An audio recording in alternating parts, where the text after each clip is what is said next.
নামের মান, তবু শেষ হবে নাই দুনিয়া হতে পবিত্র কোরআন, শেষ হবে নাই দুনিয়া হতে পবিত্র কোরআন। যেরকম সুবহানাল্লাহ। ইন্না নাহনু নাযালনা যিকরা ওয়া ইন্না লাহু লাহাফিজুন। মহান রব্বুল আলামিন বলেছেন কোরআন নাযিল করছি আমরা, খালি কোরআনটারে ভালো করে ধরে রাখো। কোরআন যদি ধ্বংস হইব না, তোমরাও ধ্বংস হইবা না। সুবহানাল্লাহ। ধরেন আজকে আমি নৌকা দিয়ে পার হইছি, নৌকা থেকে যদি ঘুরে যাইতাম, নৌকার ভিতরে কিন্তু মোটা মোটা পাইপ থাকে, সমস্ত পাইপ কিন্তু মাঝে ঢেল দিয়ে দেয়। যারা নৌকার থেকে পড়ে যায়, সাঁতার জানে না, তারা কিন্তু সেই পাইপ গুলাকে ধরিয়া বাঁচবার চেষ্টা করে। যেরকম ঠিক না? তো তবে পৃথিবীর বুকে মুসলমান জাতি বাজার একটাই লাইন আছে, কারে জড়ায় ধরলো? কারণ এখন তো নবী মুহাম্মদ রাসূলুল্লাহ সাল্লাল্লাহু আলাইহি ওয়াসাল্লাম জাহি পর্দা করে সোনার মদিনায় ঘুমায় গেছেন। যেরকম ঠিক না? নবী দেখার তো এখন কোনো সম্ভাবনা নাই, নবীকে ধরার এবং ছোঁয়ার তো কোনো সম্ভাবনা নাই। যেরকম আছে, কারণ নবীর মতো দরদি কেউ নাই পৃথিবী মাঝারে, নবীর মতো সাথী কেহ নাই রে। সবাই যেরকম আল্লাহু আকবার। আমার নবী মদিনা থেকে কানছেন উম্মতের নানা দশা দেখে, কারণ এখন ফিলিস্তিনের মুসলমান হাজারে হাজারে মারা খাইছে, আর আমাদের হিন্দুস্তানের ভিতরে আমরা যারা যন্ত্রণা ভোগ করছি তার একটাই কারণ, আমরা শিক্ষা নেই নাই। আমার দয়াল নবী রাহমাতুল লিল আলামিন বলেন, আমার উম্মত যে কোনো বস্তু তোমরা ধরে রাখার দরকার ছিল, সেই সমস্ত বস্তু তোমরা ধরে রাখলা না, যার কারণে তোমরা লাঞ্ছিত, বঞ্চিত, নিপীড়িত। আর আমি নবী মুহাম্মদ রাসূলুল্লাহ সোনার মদিনা থেকে তোমাদের দুঃখ দেখে সহ্য করতে পারছি না। যেরকম আল্লাহু আকবার। হাদিসের ভিতরে পাওয়া গেছে, কোন উম্মতির পায়ের তলায় যদি একটা ছোট কাঁটাও বিঁধে যায়, আর উম্মতে যদি সেই কাঁটার যন্ত্রণা করে উম্মতে করার আগে আমার দয়াল নবীজি মদিনা থেকে উম্মতের দুঃখ বেদনা কোলাইতে না পারিয়া করে উঠে। যেরকম সুবহানাল্লাহ। সে নবী মুহাম্মদ রাসূলুল্লাহর কথা আমাদের মনে করার দরকার আছে না নাই? যেরকম আছে না নাই? আমার দয়াল নবীকে তো এখন আমরা বর্তমান সইতে পারবো না, লাভতে পারবো না, কারণ দয়াল নবীজি দুনিয়া থেকে চিরবিদায় নিয়েছেন, জাহি পর্দা করেছেন। তিনি এখন আমাদের সমাজে জামাতে আসার সম্ভাবনা নাই। আমার দয়াল নবীর জামানা পাইলে, নবীকে ইমাম বানাবার পাইলে আমরা মনের ভিতরে ধন্য হইতাম না নাই? যেরকম হইতাম না নাই? দয়াল নবীজি মসজিদে নববীর মেম্বারে দাঁড়াইয়া যখন মিঠা মিঠা কেরাত পড়তেন, খলাকাল ইনসানা মিন সালসালিন কাল ফাখার ওয়া খলাকাল জান্না মিন মারিজিম মিন নার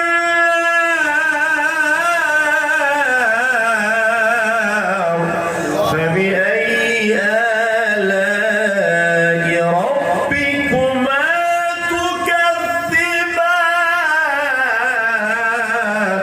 আল্লাহু আকবার। আপনাদের কাছে কোরআনের সুর ভালো লাগে না গানের সুর ভালো লাগে? হ্যাঁ, এটা ট্রাই করুন যাইতো, কিন্তু সময় নাই। আমি দুইটা গজল কইতাম, নাচ কইতাম, দেখি মানুষ মগ্ন বেশি হয়, তারপরে একটা সূরা কইতাম, দেখতাম মানুষ এর থেকে বেশি মগ্ন হইল না, সমান সমান হইল।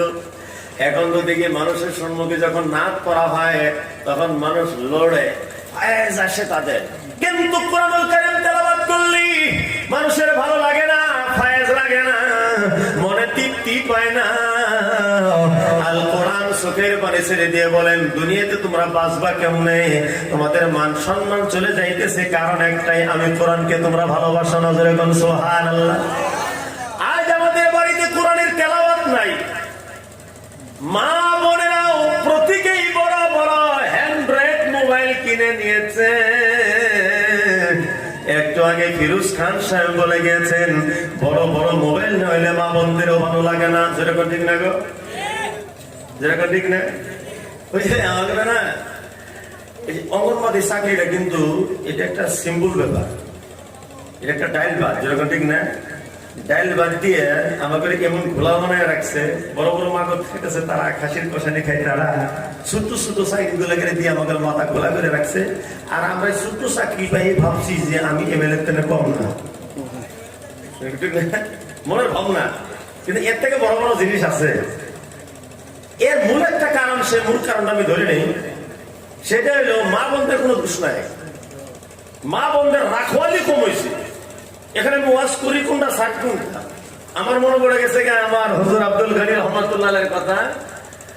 উনি কোন জায়গায় যদি ওয়াজের সময় পাইতো না, তখন উনি একটু বিরক্ত ভাব প্রকাশ করে বলতেন, আমার সর্বঙ্গে ব্যথায় আমি ওষুধ লাগাইব কোন জায়গায়, আমি মলম লাগাইব কোন জায়গায়। তখন মুরিদানে বই জ্বালাইছে, হুজুরে এখন ওয়াজ করবো কোনটা, ছাড়বো কোনটা, আমাদের ভিতরে তো হর কিসিমের দোষ আছে, যেরকম আছে না নাই?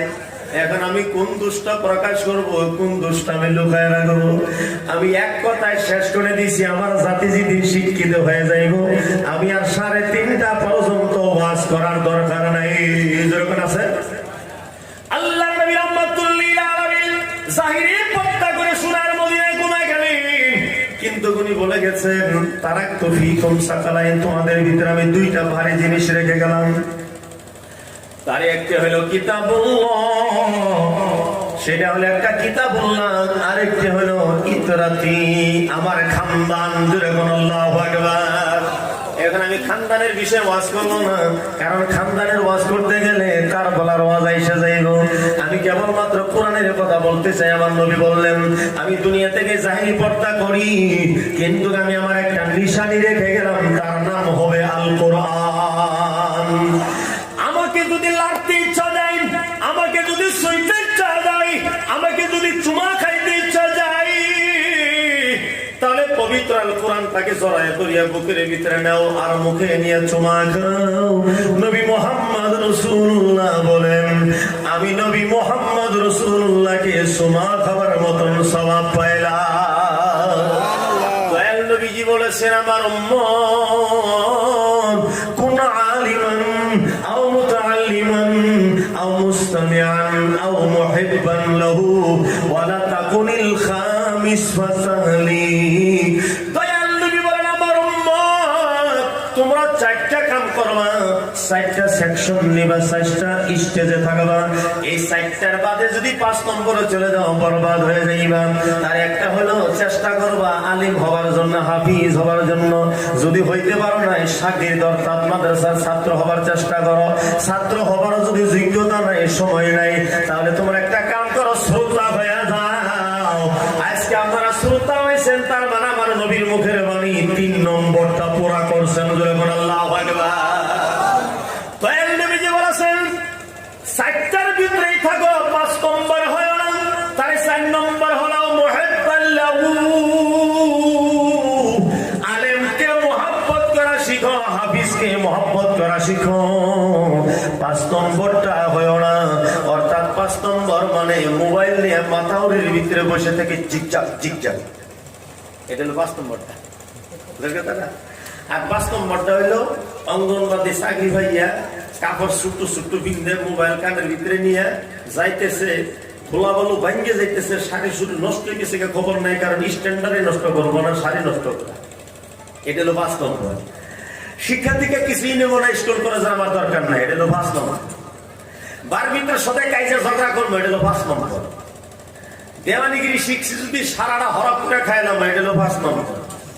সুদ ঘুষ খামো, এটা হলো 5 নম্বর। মাদ্রাসাতে 1 টাকা চান্দাও দেবো, এটা হলো 5 নম্বর। ইমামের পাশে লাগিয়ে থাকবো, এটা হলো 5 নম্বর। আলী একবার মাওলানা দেখে সারবো, এটা হলো 5 নম্বর। মুফতি হলিউদ্দিন সাহেবের গীবত করতেছেন, এটা হলো 5 নম্বর।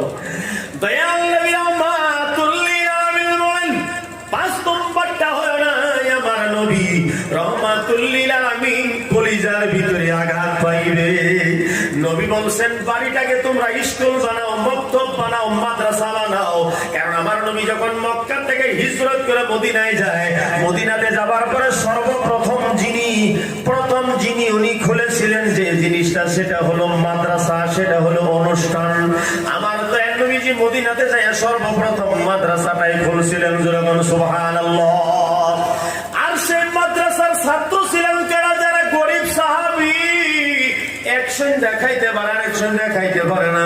আমার দয়াল নবীজি তাদেরকে ছাত্র বানাইছিলেন। সেই ছাত্রগুলোর ভিতরে একজন ছাত্রের নাম ছিলেন হযরতে আবু হুরায়রা রাদিয়াল্লাহু আনহু। সুবহানাল্লাহ। আবু হুরায়রা মানে বিলায়ের বাপ। যখন কার বাপ? বিলাই ভালোবাসতো তো।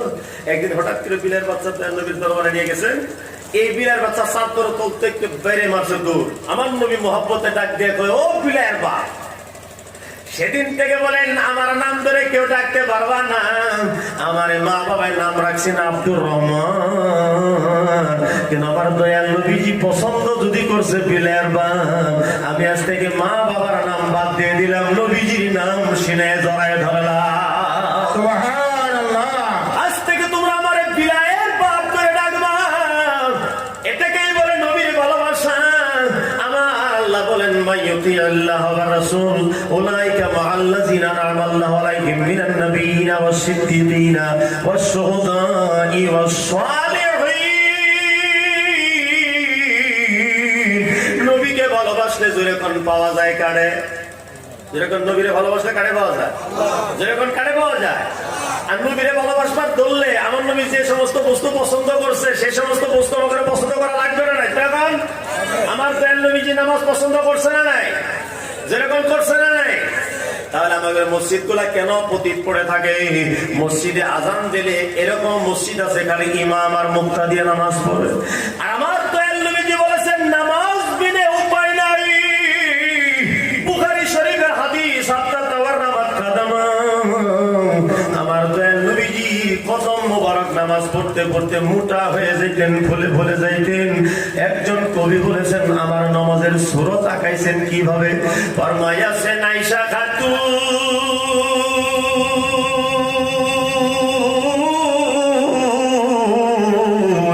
আরে নামাজেতে লম্বা সূরায় আমার নবীজি পড়িতেন, নামাজেতে লম্বা সূরায় আমার নবীজি পড়িতেন। যখন মারহাবা। আপনারা কি ঘুমাইছেন গো?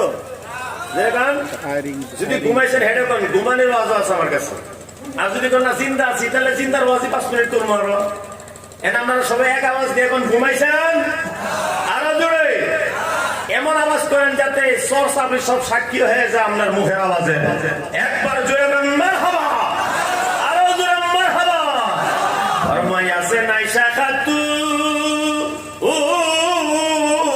নামাজেতে লম্বা সূরায় আমার নবীজি পড়িতেন। আরে পা মোবারক ফুলিয়া যাইতো আমার নবীর কোন দিন। হায়রে আমার নবীর মায়ার দিন। আমার নবীজির মাদ্রাসার ছাত্র আছেন আবু হুরায়রা, আবু যর গাফফারি, হযরতে আব্দুল্লাহ ইবনে আব্বাস, হযরতে আব্দুল্লাহ ইবনে ওমর রাদিয়াল্লাহু তাআলা আলাইহিম আজমাইন। আমি কেবলমাত্র একটা ছাত্রের ঘটনা কই আপনাদের কাছ থেকে বিদায় নেব। তালিম ইলমিরা আপনারা মহব্বত করেন, যারা নাকি মাদ্রাসায় লেখাপড়া করে তাদেরকে মহব্বত করেন। কারণ এই ইলম এই ধন এমনি আসে নাই। আমার নবীজি মাদ্রাসায় কায়েম করতে যায় উহুদের ময়দানে দাঁত মোবারক শহীদ করাইছিলেন। আমার দয়াল নবী রাহমাতুল লিল আলামিন এই মাদ্রাসা প্রতিষ্ঠা করতে যাইয়া তায়েফের ময়দানে এমন পাথরে খেয়েছিলেন আমার নবীর শরীরে কোন একটা জায়গা বাকি ছিল না যে জায়গায় পাথর লাগে নাই। রক্ত দিয়ে রক্তাক্ত হয়ে গেলেন, কিন্তু উম্মতের জন্য কোনোদিন আমার দয়াল নবী বদদুয়া করলেন না। আমার নবীর মাদ্রাসার ছাত্র একজন, একটু আগেই বললাম আবু হুরায়রা, অর্থাৎ বিলায়ের বাপ। যেরকম কিসের বাপ? নাম বদলাবেন না, কিন্তু এমন নাম বদলাবেন যে নাম বদলাইলে নাকি নবী খুশ হয়। যেরকম সুবহানাল্লাহ। আজকাল বর্তমান আমাদের ভিতরে মানে নামের হুরকম, মোবাইল থেকে নাম হয়, হুজুর করার কোনো দরকার নাই। মোবাইলের ভিতরে খ্রিস্টান ইহুদি নামও থাকে, ওই সমস্ত নামও মানুষের খেয়ালা। মহান আল্লাহ বলছেন নাম দেখে শুনে রাখো। আল্লাহ নবীর মুখের বাণী, তুদআউনা ইয়াউমাল কিয়ামাতি বিআসমাইকুম আসমাই আবাইকুম, কাল কিয়ামতের দিন তোমাদেরকে তোমাদের নাম ধরে ডাকা হবে এবং বাবার নামও ডাকা হবে। অমুকের বেটা অমুক কোথায়, যদি বলা হয় ইউসুফের বেটা শামসু কোথায়, তাহলে তো কোনো কথা নাই। আরো যদি কয় হাসুনের বেটা জাগুন্না খাতুন কই, তাহলে নামে নামে টেমে টেমে এমন কাতারে যাওয়া লাগবো যে কাতারে মুসলমান একটাও নেই। যেরকম নামের প্রভাব আছে না নাই, আরো যেরকম নামের প্রভাব আছে না নাই। নামের ভিতরে অনেক কথা আছে, নামের কথা যদি মনে পড়ে গেছে গা, আমি একটা স্পিরিট আলাইহিস সালামের কথা কইয়া হযরতে আবু হুরায়রা দুইটা বাণী আপনাদের সময় করে শোনাইবো, বুখারী শরীফের হাদিস। যেরকম মারহাবা, একজন বিয়ে করে আনছে, 5 মাসে সন্তান জন্ম হয়ে গেছে। আমরা যে একটা মোবাইল এসে মোবাইলের ফোন আছে, হুজুর সন্তান পেটে বিয়ে হবে না নাই, এরকম গলত ফোন যে কত আসে, নাউজুবিল্লাহ। এই জাতির উপরে ধিক্কার। বর্তমান 4-5 মাস বয়স, পেটের ভিতরে বাচ্চা, মোটামুটি বাচ্চা জন্ম হয়ে গেছে, কিছুদিন পরে বাচ্চা জন্ম হয়ে গেছে।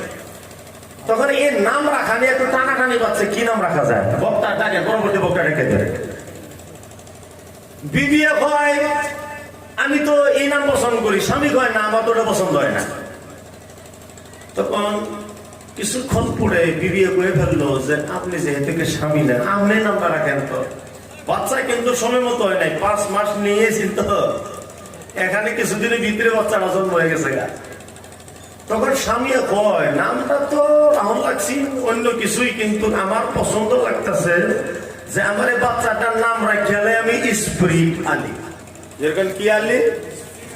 তখন বিবি কয় কেন স্পিরিট আলী নাম রাখতে চান আপনি? এরকম অদ্ভুত নাম তো কোনো জায়গায় শুনি নাই। না শোনো, নাম রাখাই লাগবে, কারণ শুনছি বাচ্চা আসে 9 মাসে 10 মাসে, বাচ্চা যে এটা আমার এখানে আসার 2 মাস পরে এসে গেল গা, এত স্পিরিট আছে না, এই জন্য আমি তার নাম রাখছি স্পিরিট আছে। গতিকে নামগুলো একটু দেখে শুনে রাখার দরকার আছে না, যেরকম আছে না নাই। আমার নবী যে পিলার বাপ পিলার নাম রাখছে মহব্বতে, আর সাহাবী সেটা গ্রহণ করছেন। তিনার আসল নাম আছেন আব্দুর রহমান। যেরকম সুবহানাল্লাহ। হযরত আব্দুর রহমান নবীর মাদ্রাসার ছাত্র। বুখারী শরীফের হাদিস, মিশকাত শরীফের হাদিস। হযরত আবু হুরায়রা কোনদিন নবীর মাদ্রাসাতে লজিং এ খানা পায় নাই, বোর্ডিং এর খানা হয় নাই। আমার নবীর বোর্ডিং এর খানা আছেন, যদি কেউ হাদিয়া পাঠায় দিয়েছেন সেই হাদিয়াই। এমন 1 সপ্তাহ চলে গেছে নবীর বাড়ি কোনদিন কেউ হাদিয়া দিয়ে যায় নাই, যার জন্য খেজুর খানা খাইতো জাগিরীদেরকে এবং ছাত্র সাহাবীদেরকেও দিতে পারে নাই। আবু হুরায়রা রাদিয়াল্লাহু আনহু কোনদিন বেহুশ হয়ে রাস্তাতে পড়ে যাচ্ছে, মানুষে ভাবছেন আবু হুরায়রা পাগল হয়ে গেছে, বেহুশ হয়ে গেছেন, দেওয়ানা হয়ে গেছেন। কিন্তু আবু হুরায়রা দেওয়ানা হয় নাই, বেহুশ হয় নাই, খাওয়ান পায় নাই, নবীর লজিং এ খাওয়ান নাই, নবীর বোর্ডিং এ খাওয়ান নাই, এই জন্য তিনি বেহুশের মতন পড়ে থাকতো। একদিন আবু হুরায়রা রাস্তাতে পড়ে আছেন, এমনই সময় হযরতে আবু বকর সিদ্দিক রাদিয়াল্লাহু তাআলা আনহু যায়। আবু হুরায়রা আবু বকর সিদ্দিককে দেখে এমন একটা আয়াত তেলাওয়াত শুরু করছেন যে আয়াতের ভিতরে খানার কথা আছে। যেরকম সুবহানাল্লাহ। তবু ডাইরেক্ট সওয়াল করে না, ডাইরেক্ট সওয়াল করা জায়েজ নাই। হযরত আবু হুরায়রা তেলাওয়াত করলেন ঠিক, কিন্তু আবু বকর সেই মতলব বুঝতে পারলেন না যে কিসের জন্য তেলাওয়াত করছেন। একটু পরে ওমরে ফারুক আসছেন, ওমরে ফারুকের সম্মুখে কোরআনের আয়াত তেলাওয়াত করেন, কিন্তু বুঝতে পারেন নাই এই আয়াতের মতলব কি জানাইতে চায় আবু হুরায়রা। উনি অপার হয়ে গেলেন, একটু পরে চলে আসলেন উম্মতের দরদি, যিনি সারা বিশ্বের মা থেকেও বেশি মহব্বত করেন। জোরে করে না রায়, সারা বিশ্বের মায়ের মহব্বত যদি এক পাল্লায় দেওয়া যায়, আমার নবীজির 1 রাতের মহব্বতের সমতুল্য কি হইতে পারবে? যেরকম হইতে পারবে, যেরকম হইতে পারবে, কোনদিন হইতে পারে না। হযরত আবু হুরায়রা যখন কোরআনের আয়াত তেলাওয়াত করছেন, আমার নবী ধরতে পারছেন আবু হুরায়রা আসলে কোরআনের তেলাওয়াত করে নাই, পেটে যে ভাত নাই, পেটে যে রুটি নাই, ডাইরেক্ট বলতে শরম পায়, এই জন্য কোরআনের আয়াতের মাধ্যমে ইঙ্গিত দিচ্ছেন। যেরকম সুবহানাল্লাহ। আবু হুরায়রা হাঁটতে হাতটাকে ধরে নিয়ে বাড়িতে গেছেন। যাবার পরে উম্মাহাতুল মুমিনদেরকে বলছেন, বাড়িতে যদি কিছু আটা আছে, চাউল আছে, বানাও। আমার পাগল আবু হুরায়রার পেটে কোনো খানা নাই, বেহুশ হয়ে রাস্তাতে পড়ে আছে। জোরে কোন আল্লাহু আকবার। বাড়ির থেকে আওয়াজ আসছে, ইয়া রাসূলুল্লাহ, একটা দানাও নাই, একটা রুটি বানানির যোগ্যতাও আমার ঘরে এখন বর্তমান কিচ্ছেন নাই, পাগের ঘরে নাই। আমার দয়াল নবী আবু হুরায়রাকে বলছেন, একটু থাইমে থাকো, আল্লাহর হুকুম। একটু পরে একজন ব্যক্তি একটু দুধ মাথাত করে নিয়ে আমার নবীর দরবারে হাজির হয়েছেন। ইয়া রাসূলুল্লাহ, আপনার দরবারে একটু হাদিয়া পেশ করলাম, দুধের হাদিয়া। আবু হুরায়রা কানি চোখ দিয়ে দেখে আর মিসকি মিসকি হাসে। বোধহয় আমার দয়াল নবী প্রথম চান্সে আমারে ডাক দিয়ে, গো আবু হুরায়রা খাও। যেরকম সুবহানাল্লাহ। কিন্তু আমার দয়াল নবী আবু হুরায়রাকে বলছেন, আবু হুরায়রা, এই দুধের পেয়ালাটা নাও, আর আমার মাদ্রাসার যত ছাত্র আছেন সেই ছাত্র করে খাওয়াও।